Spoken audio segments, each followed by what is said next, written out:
நீங்க கஷ்டப்பட்டு சம்பாரிச்ச பணத்த ஏதாவது ஆன்லைன் ஸ்கேம்ல இழந்திருந்தீங்கன்னா, அத வந்து ரிகவர் பண்றதுக்கான 100% சான்ஸ் இருக்கு. அது எப்படின்னா, 1930 155 260 இந்த நம்பருக்கு கால் பண்ணீங்கன்னா, இந்த கால் வந்து சைபர் கிரைம் டிபார்ட்மென்ட்க்கு ட்ரான்ஸ்ஃபர் ஆகும். அந்த கால் அட்டெண்ட் பண்ணி உங்களோட டீட்டெயில்ஸ் கேட்பாங்க. டீட்டெயில்ஸ் கேட்டுட்டு எந்த மாரி ஸ்கேம்ல நீங்க மாட்டியிருந்தீங்கன்னு கேட்பாங்க. கேட்டுட்டு உங்களுக்கு ஒரு லிங்க் சென்ட் பண்ணுவாங்க. அந்த லிங்க நீங்க கிளிக் பண்ணி உள்ள போனீங்கன்னா, உங்களோட டோட்டல் டீட்டெயில்ஸ் கேட்பாங்க. அதாவது உங்களோட ஃபோன் நம்பர், உங்களோட நேம், நீங்க எந்த மாரி ஸ்கேம்ல மாட்டியிருந்தீங்க, அப்புறம் எவ்வளோ காசு நீங்க இழந்திருந்தீங்க, அந்த மாரிப்பட்ட டீட்டெயில்ஸ் எல்லாமே அதில கேட்பாங்க.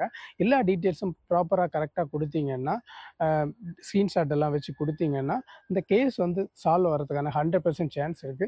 அது மட்டும் கிடையாது, உங்களோட காசு போன காசு ரிட்டர்ன் வரதுக்கான, ரிகவர் ஆனதுக்கான 100% சான்ஸும் இருக்கு. ஸோ இந்த மாரிப்பட்ட ஆன்லைன் ஸ்கேம்ல உங்களோட ஃப்ரெண்ட் யாராவது மாட்டியிருந்தாங்கன்னா, காசு எப்படி ரிகவர் பண்றதுன்னு உள்ளது, எப்படி கம்ப்ளைண்ட் ரெஜிஸ்டர் பண்றதுன்னு உள்ளது, இந்த வீடியோ ஷேர் பண்ணி குடுத்து அவங்களுக்கு வந்து தெரியப்படுத்துங்க. Thank you so much for வாட்சிங்.